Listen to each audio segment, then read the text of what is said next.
It's a direct contradiction to the things of the world. Yes. So the world says that the firstborn, when I say the world, I mean in their culture, the firstborn should get the blessing. And God is essentially saying the world is not God. Yes. I say who gets the blessing. Yes. You can try to pass down the blessing all you want, but it's me who determines. And we saw that with Isaac, yep. right?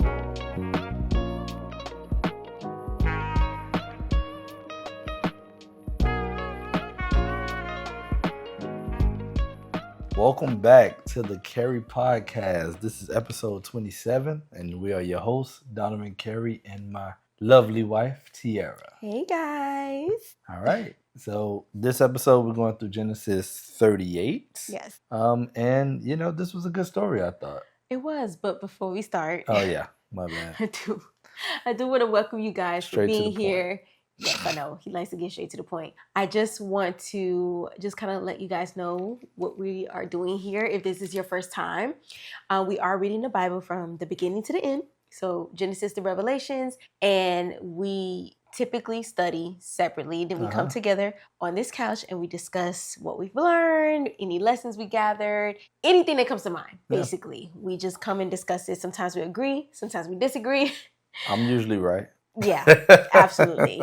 And we basically just trying to grow in the word. Yeah, you know? yeah. We definitely encourage you to go and read the word for yourself. Yes. We don't claim to be preachers or teachers or anything like that. We are literally just two people trying to grow in the word. We encouraging everyone to just come back to our Bibles and try to read it for ourselves. Yes. To try to read the Bible in context. And that's why we're going from beginning to end. Exactly. Right? Yes. So, what are your thoughts of this chapter? Great chapter. I thought it was great. I thought it touched on a lot of things. I think we're seeing sexual immorality for the first time. Well, we saw a little bit before, but... With Sodom and Gomorrah. No, I'll tell you that because Sodom and Gomorrah, I wasn't even thinking of that. I was actually... And even before with the sons of angels, the sons of God, sorry. Oh, yeah. Yeah, I take that back. So we've been seeing quite a bit. But here's another one. I think this is the most direct. Is what I mean. So, like in action. We're actually watching it happen, right? Yeah. Like I know one chapter not too long ago started with the rape of Dinah, but that was nobody we cared about. I would say not Dinah, but the person who actually did the sexual immorality. Yeah. So this is the first time we're seeing it happen from someone who we care about in Judah. So I think that's. I found that interesting. Yeah. There was a lot of things that I had to kind of think about, like, why did that happen? And, you know, I think I have some answers, but yeah, I found it very, very interesting. A little bit of Jerry Springer this episode. Yeah. I didn't expect this one. Honestly, this one caught me off guard. I really don't even remember it. I was like, well, I read this one. Yeah. I feel like this would have been something I remember, but whatever reason, I don't remember this story. All about Judah. It's all about Judah. Yeah, which is, so for those who don't know, Judah is the direct line to Jesus. Yes, and he is the son of Jacob. He is one of the Leah, sons of Jacob, which is Jacob's first wife. Yes, yes. So Judah is also the one in the last chapter, since we're not going over the whole thing, but he's also the one who insisted that instead of killing Joseph, that they sold Joseph to the Ishmaelites for slavery. Yes, so, yes. That's the only time we really heard from him. Yeah, we've been pretty quiet. Yeah, so now we're about to get into his story. All right. So the story starts off by letting us know that Judah moved away from his family in Hebron, and he moved to a town named Adullam, or Adullam. Adullam, yes. So do you know much about Adullam? No, so let me know. So Adullam, it really stood out to me because when you read the story of David, Adullam is where he actually, he's in the cave of Adullam when he's hiding from, is it King Herod? I never read the story. Whichever king's trying to kill him. Remember Saul? Saul, yeah. Okay. He's hiding from Saul. He goes to the cave of Adullam. So that's why it stuck out to me. I'm like, oh, look, we're at Adullam. Don't quote me on Saul and sound like you was unsure, or were you very sure on Saul? I do remember. I think it is Saul. Yeah, it's Saul. Okay, Herod is Jesus. Yes. Yeah. Yes. Yeah. Sorry. Just trying to keep all the names together, y'all. We'll get there. Yeah. So in Adullam, he goes to stay with a friend named Hira. This is a Canaanite man here, right? Yeah. And while he was there, he ended up meeting a Canaanite woman, and he marries her. Yeah. Which is, you know, a little left field because we know how strict God has been, well, at least it seems to be, that God has been with this family, this line, making sure that they don't marry a Canaanite woman, right? We've seen this with Abraham. He was very firm that Isaac should not marry a Canaanite woman. We saw it with Isaac when he spoke to Jacob and he's like, don't marry a Canaanite woman, even though Esau had no idea and married a Canaanite woman. And then now we're seeing Judah, who is supposed to lead to Jesus' line, right?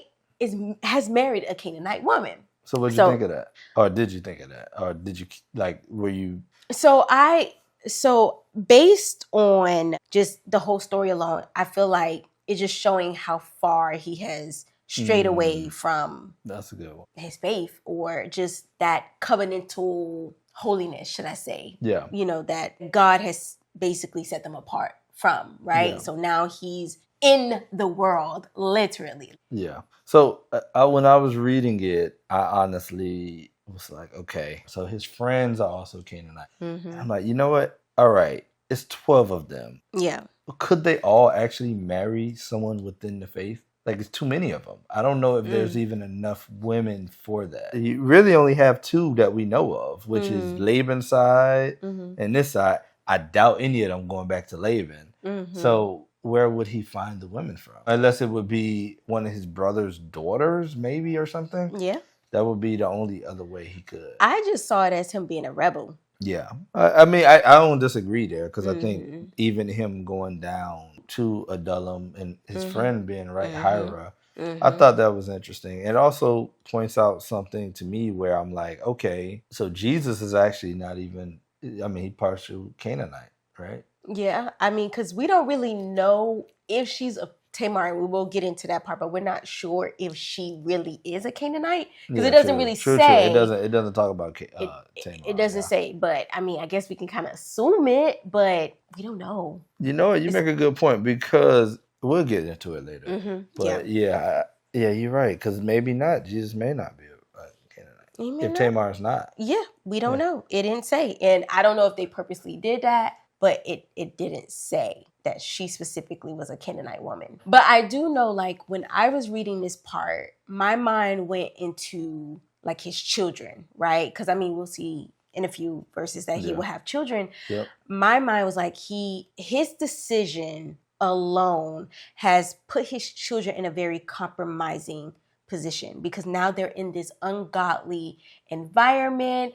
It's putting them at risk of idolatry and to sin against God, right? Yeah. And I'm not saying that Judah is the most godliest person ever, right? We see he's obviously not. We've seen the actions of him and his brothers before. Yeah. But I will say, like, him being in his environment is not helping. And I do think that we'll see the consequences from that in his sons. Yeah. This is definitely a good point. Come on, we'll continue, because as you're talking, I'm like, okay, that's a different way of looking at it. It's a little bit different from where my mind went. I mean, per usual. Yeah, per usual. That's true. So. Yeah. So it does get into Judah and his wife. Like, we didn't get a name for her either. No, they didn't even say her name. Yeah. They didn't even feel like it was. She lived and died, and we have no idea what her name was. They did not feel the need to name her. So, but it does mention that he has 3 sons with her. So Onan, and Shelah. When gets older, this is the oldest son. Judah gets a wife for and her name is Tamar. Then it mentions that was being wicked in the Lord's sight, so the Lord ended up putting him to death. Yep. My thing is why I was just like, it must have been real bad, because we literally just watched Levi and Simeon slaughter a whole town. Yeah. And they were able to live. Yeah. They were able to live, and then we get here and it's like, nah, God put him to death. Right. But not saying that Levi and Simeon didn't have consequences, because we see later that, they eventually do have to pay for that. However, for you to be labeled as wicked in the Lord's eye, it really made me question, what did you do? So how wicked? So that was my original thought, because I'm like, we've seen a lot of wicked people, and we've never seen the Lord put anyone to death yet. No. I mean, outside of Noah time, when he just flooded everything. But outside of that, we haven't seen him put it in. He's threatened a few, right? But they got right real quick. But he hasn't actually put anyone to death. But one thing stuck out to me that says, in the Lord I. And Sodom and Gomorrah. Can't forget Sodom and Gomorrah. Yeah. But the in the Lord I, to me, is one of those situations where I'm saying, what we deem wicked may not be what the Lord deems wicked. And I say that because when I see the next brother, I see what he was struck down for. I'm like, I'm thinking about the whole picture here and what God's plan is. And to me, what wicked in God's eyes is you're trying to prevent my plan from coming to play. And so when I look at why he struck down the second brother, to me, I could see him doing the same exact thing because he's not doing what he's supposed to be doing as far as marriage. I don't want to reveal it yet. Yeah. And that's, you don't care, but yeah. All right, we'll wait on you. So to me, I encompass that. So when I seen he was wicked in the Lord I just assumed, I shouldn't say I assumed, through thinking, I'm like, it might have been the same exact thing the other brother was doing. I thought about it too, very briefly. But it's more, I don't think the other brother was considered wicked because it wasn't technically his original wife. Whereas with it was actually his wife. So if he was doing it, I think it would have even been worse in the Lord's eye because he's not feeling what God intended to be fulfilled. So then it becomes next. I don't know. I don't know exactly if that, I mean, maybe. I mean, we don't know why, right? I thought it was a little bit different because of just the custom Levirate marriage law that they have. Well, it's not technically a law yet, but that whole custom that they have, and God obviously take this very serious. This falls on the brother. So I don't really know if there's some type of custom for the original husband. I don't know that, but for sure, we know that the reason why God did what he did is because of the whole custom. So this custom demands for a childless widow to be given to her late husband's brother. That way his lineage can continue, right? His inheritance, his line can continue. And then also is there to protect the wife, the widow, so she is not left poor and to make sure she is well taken care of, right? But the child is considered the late husband's heir. Right, exactly. Yeah. So that's to help his line continue. Yeah. Exactly. Yeah.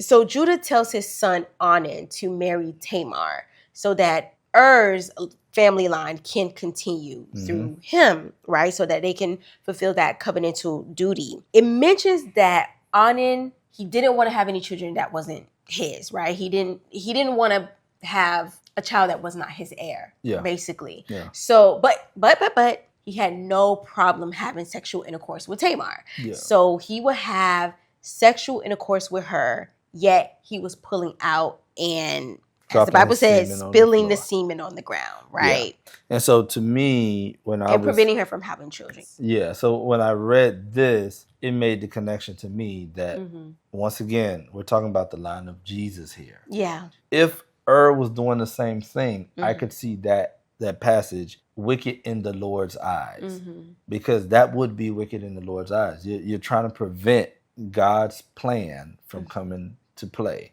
Now, he doesn't know it at the time. We all didn't, no one knew God's plan for Jesus at that time. But if is still alive and he is dropping semen on the floor, that prevents Jesus. God didn't kill anybody else for all the craziness. I don't know what could be worse than some of the stuff we've seen here. And God didn't see the need to kill any of it. I just think because he was wicked, your blood cannot be the one that leads to Jesus. That's just kind of how I was thinking. Like, I'm like, nah, he got the devil in him. I can't. But like what? Like, I mean, Cain's blood's in him. Who? Cain? No, sorry, it's Seth. Yeah. I'll take that back. My bad. No, but I mean, Levi and Simeon, nope. Their blood not in them either. No, Judah and I mean, Judah got his flaws, but he ain't Simeon and Levi. They have their flaws. Jacob, they have their flaws. Abraham, they have their flaws, but they ain't. I mean, you know what I'm saying? Wicked. Yeah. I don't know if they would be wicked. Not wicked, but I think he has some Canaanite blood in him, and he was really out there doing wicked things, and God is like, absolutely not. Yeah. Not going to be you. I mean, I think it was originally his plan to make it Judah, and we'll get there. I agree. And Yeah. I think ultimately the plan is Judah and Tamar, which we'll get to. Mm-hmm. I do agree with you. And you believing that it's the same reason with Onan, I think Onan was a little bit different because he really did not want to have another man's child. He did not want to have heirs that didn't belong to him. Yeah. Which is a little bit different than Er's situation. I don't really know, if that was the case for him. Yeah. I don't know, but for sure Onan, God looked at it as being wicked because he did not fulfill his covenantal duty. I will agree with you with there. I just don't know if Er's situation was the same because but why it's else like, wouldn't she be pregnant? I mean, God didn't want it to be him. No, I know. I really don't think so. Yeah, I mean, like I said, God open and close wombs now. This is true. We have seen this time after time. Yeah, I mean, you're right, and we really don't know the wicked reason. But like I said, when I was reading it, it just made sense to me. I'm like, he saw Onan as wicked. I understand that's the covenantal, which is a big deal at that time, but also that was also covenantal, right? Like that was a different covenant. That was also a covenant, right? The marriage itself was covenant. So I mean, whichever. But what we do know, was wicked in the eyes of the Lord. Yeah, and so was Onan. They both were wicked in the eyes of the Lord. Yeah, I just know that God really take this serious because he ended up codifying this into a law in Deuteronomy 25:5-6, where he says, if brothers dwell together and one of them dies and has no son, the wife of the dead man shall not be married outside the family to a stranger. Her husband's brother shall go in her and take her as a wife and perform the duty of a husband's brother to her.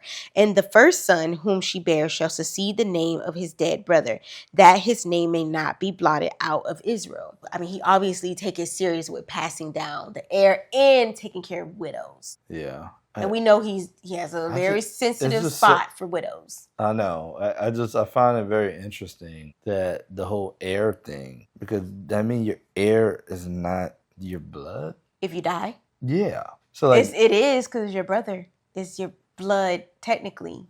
Yeah, but it's not your child. I mean, according to God, it is. According to his law, that'd be his child. That's his law. I know. Law. I understand. I was like, okay. I mean, Onan thought the same thing too. The point I was making was just by that, that really mixes up a lot if people were living by that, because people don't actually know who they father was. I mean, that's what happened with Ruth and Boaz. I know that's the story of Ruth and Boaz. But I'm saying even outside the scriptures, right? Outside the scriptures is well documented. Yeah. But for the rest of the world, you actually don't know who you're. It could have easily been someone else, right? Like it could have been a brother who died or something like that. Yeah. I just thought it's just. I mean, I'm sure they knew at that time, but I mean, maybe. I mean, a generation later, they won't know. Clearly, they don't pass information here, because if they did, Judah would not be married to a Canaanite woman. So clearly, the passing of information during this time, or he probably did. I really feel like he was being a rebel. You think Jacob told him? I don't know, but I do feel like he being a rebel. Like he moved away, you went to go stay with your Canaanite friend. You gonna get you a Canaanite woman too, and then get her pregnant. Not once, not twice, but 3 times. I get it, but I also think it is so many of them. I'm doing the numbers. I'm like, there's no way they all gonna be able to marry someone within a covenant. The numbers not adding up to me. I'm like, they only, as far as we know, is only Dinah as far as daughters go. So you would either have to wait, which maybe that's what God intended, but clearly this is what God intended. But you would either have to wait for your brothers to have children, and hopefully some of them are daughters, which don't seem to be that common. In this line, they seem to they have a lot of boys, or you will have to go outside of the covenant, because that's the only way you could find a woman. Now I think the idea was supposed to be that you would, because God never prevented them. He just said when you bring people in, they need to be circumcised. Women you can't circumcise, but it seems like if you were bringing someone in, they needed to convert. Is how I'm looking at it. I'm assuming Tamar converted. She was living with them for a while. Yeah, but I don't know. I don't really know how Judah was living, because Er's not giving. He was living the most holy, should I say, or Onan. I don't know if you could blame the child necessarily. That's why I said I do think it has something to do with the environment that they grew up in. Yeah, just the Canaanite. Mm-hmm. Yeah, I mean, it's possible. Yeah, I think it's the culture. But to go back to that whole spilling of the semen on the floor. Mm-hmm. Now, I know historically Christians will use this verse alone to basically argue against birth control, masturbation, pornography. Yeah. And mainly because, of course, he is spilling semen on the floor. They're seeing it as, now you're wasting life. And you are having sexual gratification apart from what God has originally designed. So they're seeing that. And honestly, this verse has nothing to do with any of those. Not saying that it's right. Yeah. And I feel like that's going to be a conversation that we may have in this right time, right? Because that's going to be an episode in itself. But for right now, this verse alone doesn't address any of that, because this is specifically addressing Onan not honoring his covenantal duty. Yeah. No, I agree. I think that was one of the reasons, and just for the audience, if you're newer, that's really one of the reasons we decided to do the Bible from beginning to end. Mm-hmm. Is because what happens is sometimes people take a verse and then just disregard the context of the whole thing. Yeah. So if you read this verse, you'll say, if you just read it by itself, you'll say, well, God killed them because he spilled the semen on the floor. Yes. If you didn't read the entire context. But I think when you know the entire context, like you said, number one, he's not holding up his covenantal responsibility. Yep. Number two, this is supposed to be the line of Jesus. Yes. So if he does not have a child with Tamar, and no one has a child with Tamar, through Judah's line, how does Jesus come about? So there's so much more at stake, or so much more going on than just he spilled semen on the floor. Right. Is him not providing the heir. Yep. And God is seeing him as being disobedient. Yeah, disobedient. Which God does not like, especially in this line specifically. Exactly. And you playing with a widow, and God don't play by the widows. Okay? Yeah. So at this point, I'm pretty sure Judah is looking at Tamar and like, you got the thing. You got you got people dropping dead. You cursed. You done killed two of my kids. You are cursed. Something is up with you, and I'm not feeling it. Yeah, absolutely. I am not feeling it. That is a very normal response. Yeah. Because he don't have the context that we have. He's not reading it. I mean, he doesn't understand that God is killing them because he sees them as wicked. He just knows every time he marries someone to this woman, they pop up dead. Exactly. Yeah. So Judah tells Tamar that he will give her his third son, Shelah, right? But to go to her father's home until he's old enough, because right now he's still too young to marry her. Yeah. But he had no intentions on doing so, because obviously he's like, this woman cursed, right? She got something going on. Exactly. He done lost two of his sons. He's like, I'm not about to lose my third son. So she did end up going back to her father's home. Now, at some point later, Judah's wife ends up passing away. After he was done mourning, him and his friend Hira planned to go to Timnah so that he could, I guess, look over his sheep, right? His flock. Yeah. And word gets back to Tamar. At this point, she's fully aware that Shelah is old enough, right? And she has not She's been keeping track. Exactly. There's no plans of any marriage in sight. So she's like, all right, Judah lied to me, right? Yeah. She knows right now she's a widow. Nobody's going to marry her. No one's going to have a child with her. Yeah. There's no future security for her at this moment. So now she's like, I got to think of a plan. I got to figure something out. So she takes off her widow clothes and she puts on a veil to disguise herself, to disguise her identity. And her plan was to go and post up as a prostitute, basically, right? So she goes to the entrance of the village of Enaim, which is on the road to Timnah. So he would have had to pass her in order to get to Timnah. Yep. Now, you got to also keep in mind that she is, this is years later, so she may look a little bit different, but although her identity was covered with a veil, I'm just kind of thinking to myself, I'm like, but you ain't noticed that. Oh, yeah, but I was like, okay. Oh, Jacob ain't noticed Leah. This is true. They clearly ain't paid too much attention. It must have been real dark. I don't know. I don't know, but no electricity, right? This is true. But either way, I was like, she probably look a little different too, just like body wise. Yeah, well, over the years. So I was assuming when I was reading it, because it says she took off her widow's. So I'm almost assuming that she always had to wear this widow's outfit, and it probably wasn't very revealing because the whole idea of it was to show that this woman's taken. Yeah. Right. Or not that she's taken, but that she can't be married by a random person. So yeah. I guess that's how I saw it. So now when she takes that off and she veils her face, like I don't think he ever really, I mean, outside of meeting her originally, he probably had no real clue what her body is like. That's true. So, I could see that. And also just the expectation of... There's no way. Yeah, like he ain't even thinking this, right? Yeah. He just see this woman veiled up.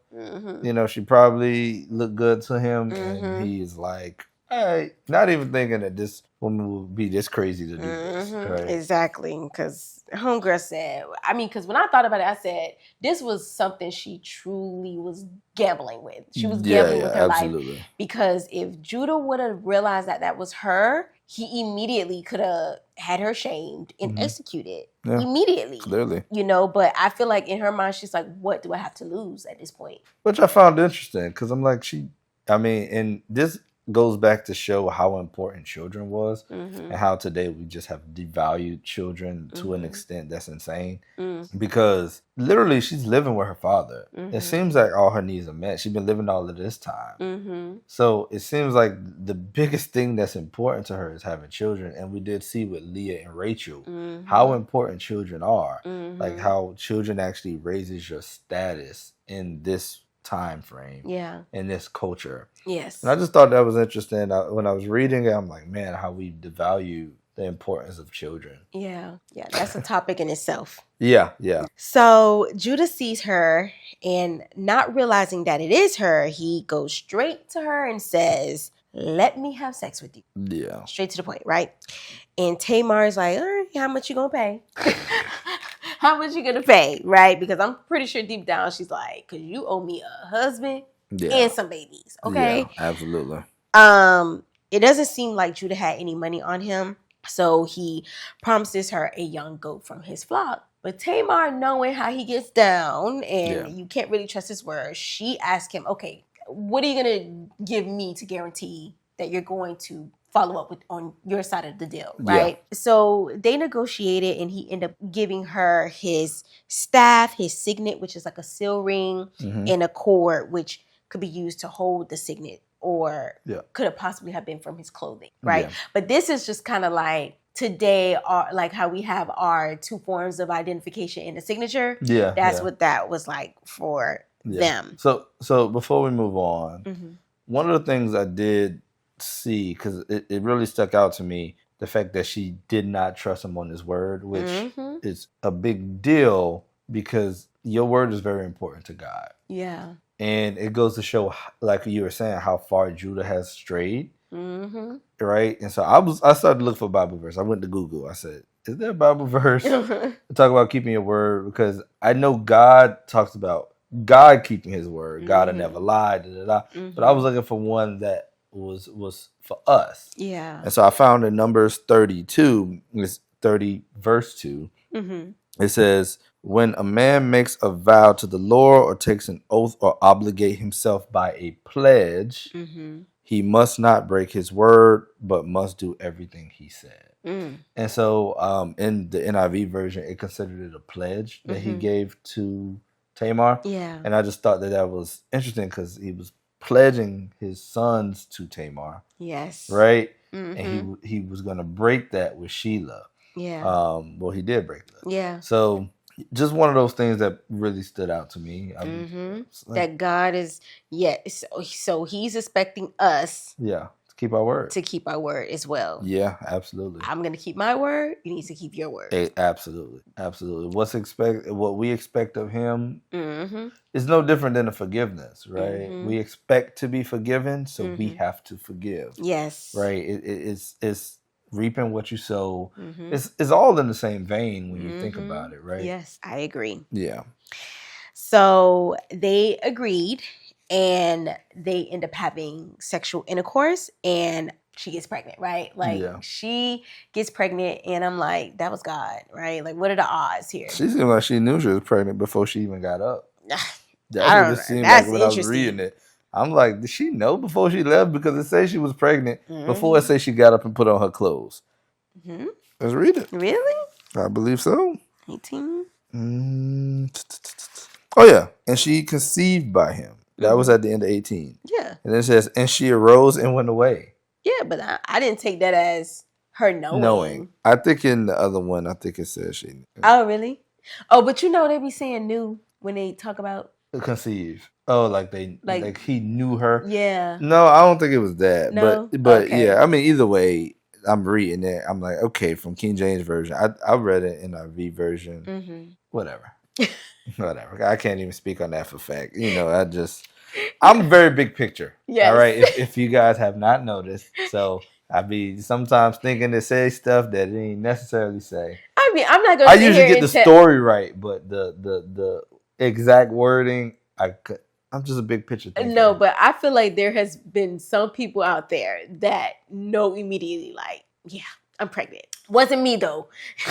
Wasn't me. Let's say, did you know that? I never knew. Okay, it was always a surprise, but here we are. Yeah. So. Well, go ahead. Oh, go. So I was going to talk about the cord, the staff and seal. Yeah. So pretty much all of these things, the seal, the cord, and the staff. Mm-hmm. So the staff is a symbol of authority, and the seal is proven identity, like we talked about. Yes. And one of the things I found interesting is that upon pretty much sexual immorality, he had to give away his identity and his authority. So when I was reading it, I was like, what's the odds of that being what he has to give up? Stop it. Right? So he got to give that up. His authority being, he's God's chosen line, right? So you got to give up this authority and his identity as, it's not heir, but the ascendant of Jesus, maybe? Ancestor of Jesus, would you call it? Mm-hmm. The ancestor of Jesus while engaging in the sexual immorality. Wow. So I just found that interesting. Wow. I thought I was like, oh, wow. But would you consider, because he was a single man. But it's outside of prostitution, marriage. Yes. Yeah, this is still sexual immorality, right? Yes. So, and she technically is a spoken for woman. Yeah. Even though he don't know it. Yeah, he don't know who she is. But you want to know what's crazy? Because I have something to say about that. But before we get there. Yeah. All right. But we can move on. I just wanted to point that out because I had looked into that. Like I was curious, what is a seal? What is the cord and what is the staff and what does it represent? Mm-hmm. And so that's what I came up with. That's interesting. Yeah. So Tamar, she goes back to her father's house and she takes off her clothes, put back on her widow clothes, and act like nothing happened. All right. And she done moved on. Yeah. So sometime later, Judah sends his Canaanite friend Hira to go give this prostitute the young goat that he promised, right? So he can get his things back. So to avoid that public humiliation and embarrassment, he ended up sending his friend to handle this deal. Yeah. However, Hira did go there and he doesn't find her. Mm-hmm. And he goes and he asks the man, like, where's the shrine prostitute or where's the cult prostitute, depending on the version that you read. Yeah. They're like, we ain't never had one here before, right? They confused.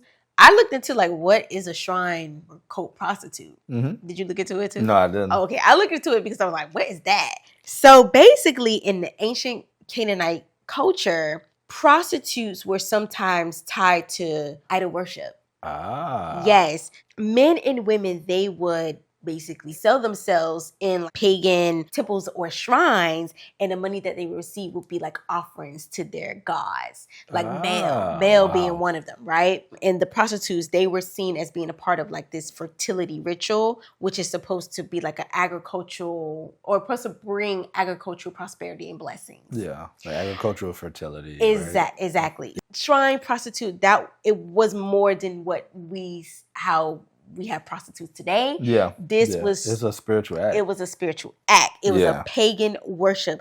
So for them to say, where is this shrine prostitute? Judah knew Yeah. Judah knew. So another reason why I feel like he strayed so far away. Yeah, no, that's on the money. Exactly. He strayed so far away from what he grew up in. Yeah.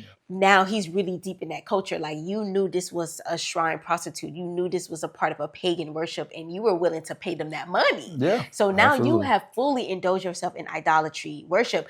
Although Tamar was not one. She wasn't. But he didn't know that. Right. So, but what's even interesting is he was willing to give up his identity and authority to this idol, right? Like, in a way. Yes. So it's very interesting. Mm-hmm. That's why I thought it was crazy when you pointed it out. So God covered him without him knowing it. No. Right? Because he used Tamar's deceit. This is how God worked, right? Mm-hmm. He uses Tamar's deceit, but she had no business doing that. We ain't been mean to her, but really she was out of pocket too. She shouldn't have did that. Yeah. She had to do what she had to do. He used Tamar's deceit to cover Judah, to protect Judah from himself, right? Yeah. Because he would have been idolizing another god without even, he would have known he was. Yeah, he knew. Actually. He knew. Yeah, but God just wasn't having it. But God wasn't having it. He wasn't having it. And God clearly ain't like the fact that he had this Canaanite woman because he didn't even name her. Yeah, exactly. Unknown. Not even worth naming. Unknown woman. Yeah. Which is interesting because later in Israel law, this will be codified as well. Yeah. So in Deuteronomy 23:17, it says, "None of the daughters of Israel shall be a coat prostitute, and none of the sons of Israel shall be a coat prostitute." So God opposes this as well, right? Yeah. I bet some of this stuff still exists. We just don't know it. I'm sure. It's been renamed and repackaged, right? Because, that's kind of how the enemy work, right? Like, he'll make you do something, or not make you, but you'll do something not knowing what exactly you are doing, right? Not realizing you are a part of a pagan worship. Pagan worship. Yeah. No, it's a fact. We see. It's definitely in the culture. Yeah, here in America, I can tell you that much. Yeah. But again, it comes with shiny things and money. Yeah, it's repackaged. Fame and all of those great things, right? Yeah. It's repackaged. I'll put it that way. It's I'm repackaged. not going to go into details there. Yeah, we'll leave it there. Yeah. So Hira, he goes back. He tells Judah, and of course, to avoid the embarrassment, he's like, we go back there. We'll be the laughing stock. So he's like, let her have it. To avoid the public humiliation here. So as I'm reading that part, I'm literally thinking he knew he screwed up. He knew he screwed up, but also what's done in the dark will come to light. Always. And that is Luke 12:2-3. And I think there's also one in Matthew as well. But it says, "For there is nothing covered that shall not be revealed, neither hid that shall not be known. Therefore, whatsoever you have spoken in the darkness shall be heard in the light." Yes. And so, he's thinking he's done with this. All she has is a seal, a cord, and a staff. Let her keep it. Whatever. Yeah. I'll get another one. Yeah. And he's thinking that this is over. Yeah. But that's not the way God works. And we see it all the time, right? Where people just think that this thing is done and it comes back and bites them in the butt, right? We see it a lot of times with celebrities, really, always in the news, right? This person dealing with this person years ago or behaving this way years ago, and then it gets brought back up and now they in some type of trouble. Yeah. Or right then and there. And sometimes it's not years ago. Yeah. Sometimes it's happening in real time. Well, it's true. But I was just more so thinking about like them doing stuff and then it being revealed later, just like we're going to see going to happen to Judah, right? Because he just we're cool. Yeah. But I also think he was a little ashamed, and that's why he wanted to get past. Yeah, he was trying to avoid the embarrassment. Yeah, yeah. So 3 months later, word gets back to Judah that Tamar is pregnant after acting as a prostitute. For whatever reason, it didn't click to him. But he's like, perfect. I know why it didn't click to him, though. I get why it didn't click to him, because I think in his mind, it actually does make sense that because she would be undesirable at that point, right? Like what? She can't get married. Yeah. So how else is she going to pay bills or be taken care of? Would be some level of deceit. Now, I do think it's funny, him jumping to burn her. Yeah. But I think he also sees this as a way to free Sheila. That's what I'm talking about. Yeah, like he can't marry he's Sheila like out. perfect. Like Yeah. no, let's do what we gotta do. Yeah, right. yeah. But to be fair, she is engaged to she's supposed to be engaged to Sheila. Yeah. So for her to get pregnant and act as a prostitute, they kind of see this as an abomination. Yeah, absolutely. Right. So however, Tamar was ready. She was waiting for the day. Right. She like, oh, the man who owned these things made me pregnant. Look closely. Whose seal and cord and walking stick are these? When I read it, she said, checkmate. Yeah, absolutely. I love his response. I love his response. But before we even move on, I thought when I was reading, when he immediately went to burn her, I immediately thought of Jesus in John 8, where pretty much you have the Pharisees who want to stone this woman for adultery. Yeah. And Jesus says, let he without sin cast the first stone. Yes. Essentially saying, if you have not broken any laws, then you are fine to stone her. And this is the perfect situation for this, because literally he committed the sin with Tamar. Yeah. And the first thing he wants to do is be a Pharisee and burn her for adultery. Yeah. Which was with him. Right? So he wanted to forget about it, act like it never happened. Yes. And then 3 months later, keep it a secret. Keep it a secret, yeah, absolutely. And she kept the stuff. I mean, she got him in a position. What can he do? You have no choice but to face your failures. Yeah. Well, now I'm married to you, because apparently no, they're not married. No, in the Levirate marriage, what I have here, sorry. It was okay, but it wasn't uncommon also for them to go to the father. No, I know it wasn't uncommon, but I don't think that. They never. And I think that's probably why they made a point to say that he never had sex with her ever again. Yeah. To show that they never got married. Yes. So after Judah sees it, he realized, like, okay, yes, she deceived me. Yep. However, she is more righteous than him because he didn't hold up his end of the deal. Yeah. Tamar forced him to face his failure, that you were supposed to give me to your son and you didn't do that. Yeah, you wasn't. So now you're the one that had to do it. Yeah. You're the one that had to do it. It's the consequence. It's the consequence. Yeah. Exactly. Have you not been about your word? Yeah, because she had to be the one to preserve the family line. If we look at it from God's point of view, Tamar is the one who saved the family line. Exactly. Did the work to save the family line. It is actually true. And if we look at Judah, he was being negligent. He was the one that was being disobedient. I wonder what his ultimate plan was, though. Like, was he just going to wait for Tamar to die and then marry Sheila off? Who knows? Who knows what he was trying to do? He was probably trying to just spare time to figure out can I send him away? Who knows? But he was just trying to buy time. That's what I was getting. Yeah. But clearly he doesn't even, at this point, he's not on the same page with God. No, not at all. Yeah. But he is realizing it seemed like he's just kind of realizing like, oh, yeah, she's more righteous than I am. Yep. You know? So he never sleeps with her again. So Tamar finds out that she was pregnant with twins and she goes into labor. More twins. Yes, more twins. It is in the blood. Okay.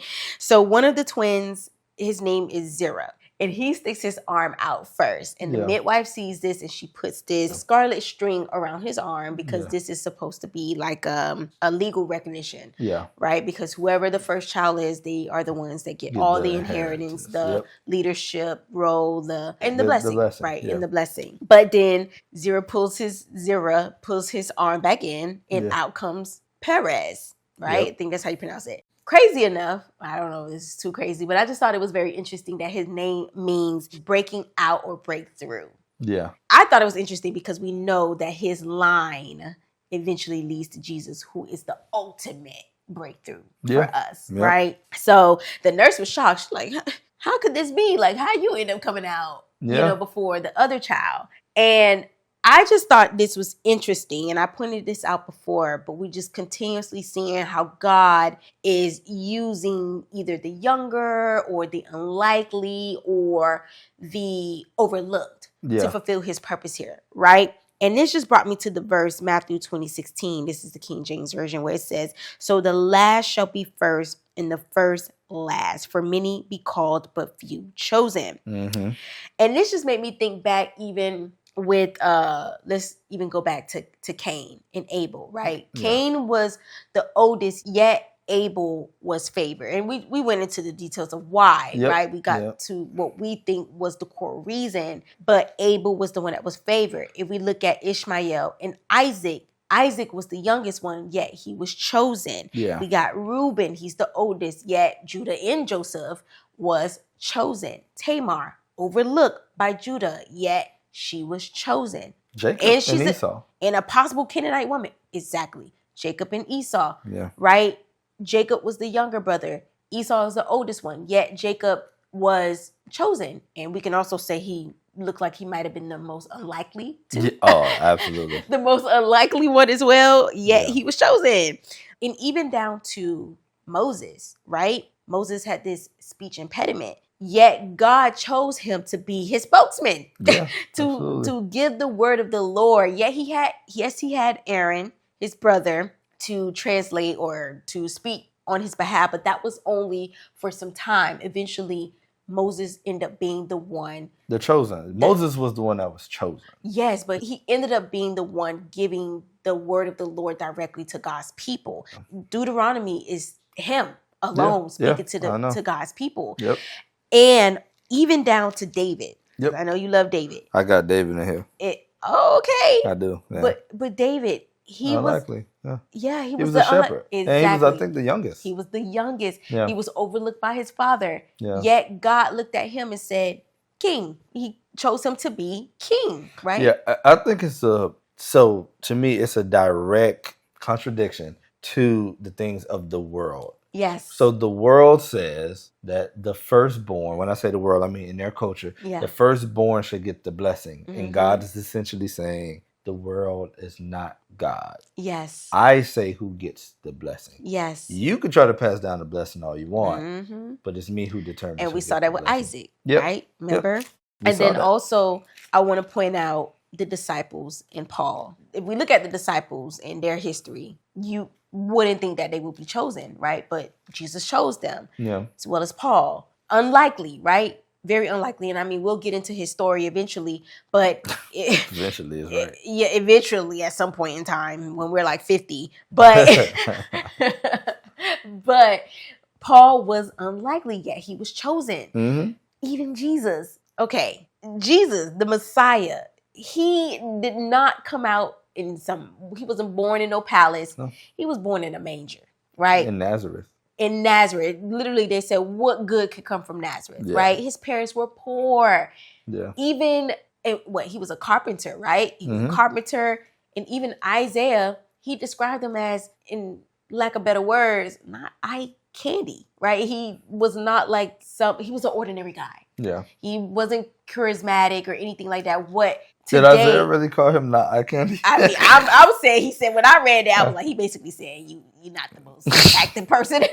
That Jesus was not the most attractive. Like that is what. You know you gonna make them people mad who got them paintings of Jesus. I'm telling you. You know they all try to make him look. Exactly. You know? According to Isaiah, he was an ordinary looking man. Yeah. I didn't get that he was charismatic or anything like that. Yeah. Like what we gravitate towards today, right? With leadership. Yeah, absolutely. Yeah, absolutely. And even with the Jews, like they were expecting this military Messiah. Mm-hmm. Yeah, he came as a humble servant. Yeah. So from the world perspective, especially the Jews, they're like, he's the unlikely. He was the Messiah. You know what I'm saying? All of that, including Perez in this case. I feel like Isaiah 55, 8-9 rings true, where God said, for my thoughts are not your thoughts, neither are your ways my ways, declares the Lord. For as the heavens are higher than the earth, so are my ways higher than your ways, and my thoughts than your thoughts. Meaning, I don't care. I'm higher than you. I'm higher than you. You can't. We could try to figure it out. We try, but we would never know because our brain can't. We are the creation. We are not the creator. Exactly. And our brain can't even comprehend. Can't even comprehend his thoughts. Absolutely. There's no way because we don't have the full picture. So. Absolutely. Great. That was great. That was a great point. That's not where I went. Where you went?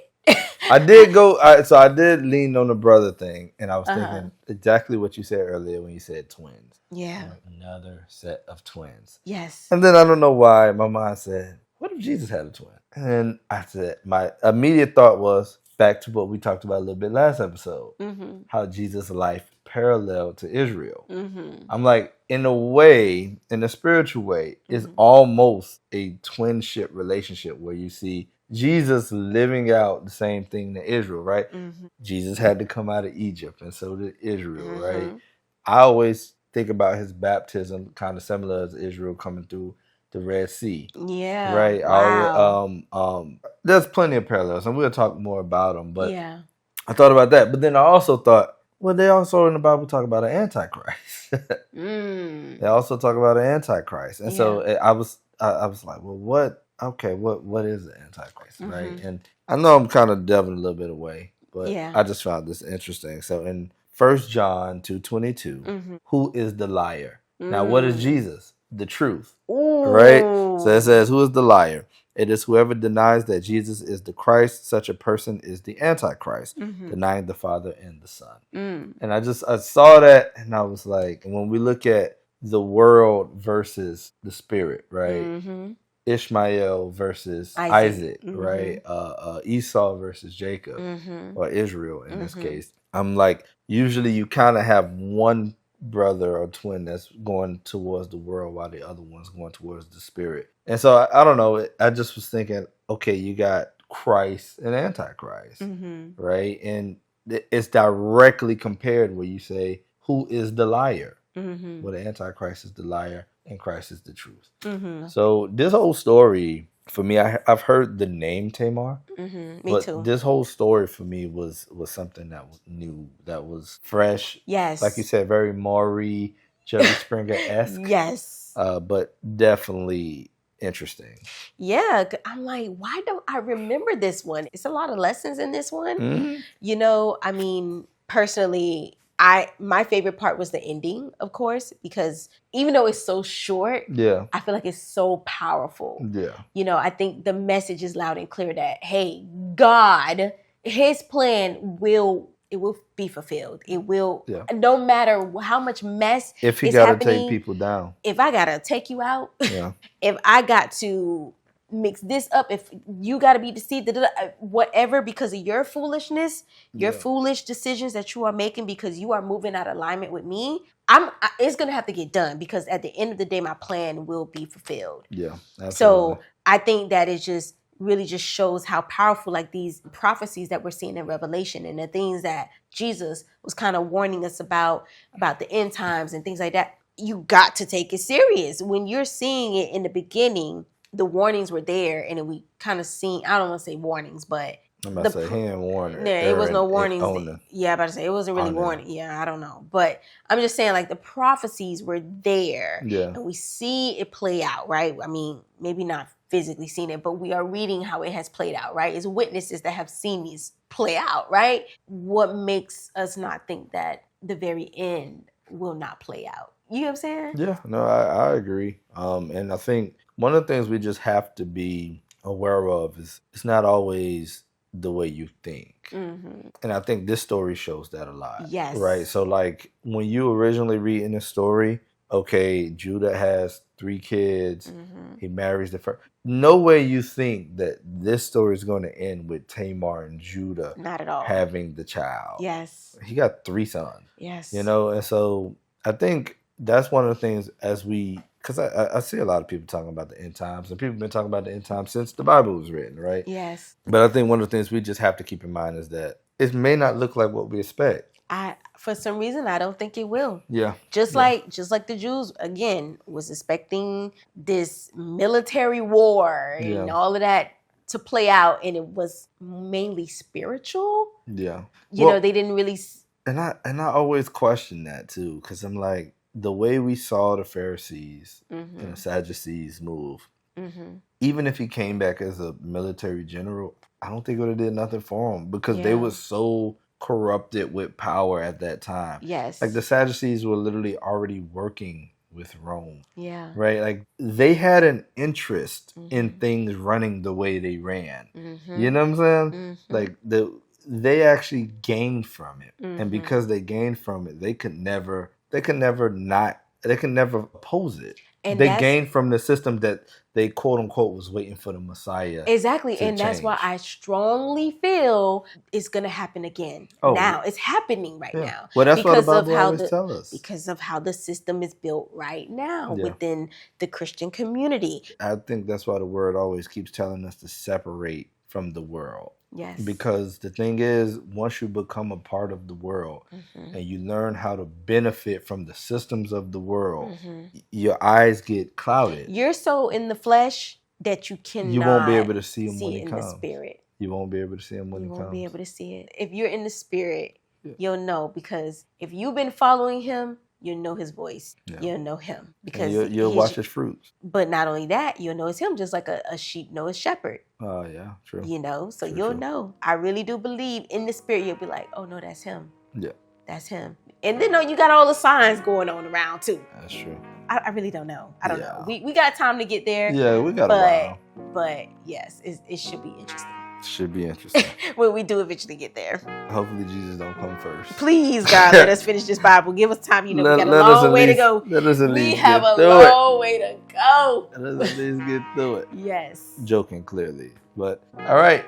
I like that episode. I thought it was good. Yes, it was a good one. Well, we thank y'all for joining. If you stuck with us this long. If you're still here. Thank you, guys. we thank you. And if you like the content, don't hesitate. Like, share, subscribe. Yes. Also, comment. We love to get your feedback. If you found something that we didn't find, or if you think that one of our points just didn't hit the nail on the head, please feel free. Comment. Let us know your thoughts. Yes. So we may take a week off. Again. Look, we got a life, y'all. It's a lot that be happening, and we be, I do believe that God sometimes say, hey, rest, So we are going to take about a week off, and then we'll be back with chapter 39. Chapter 39. Yes. All right. Well, with that being said, we'll see you next week. See you the following week. Not next week. In 2 weeks. See you in 2 weeks. Yeah, have a good one. Love you guys.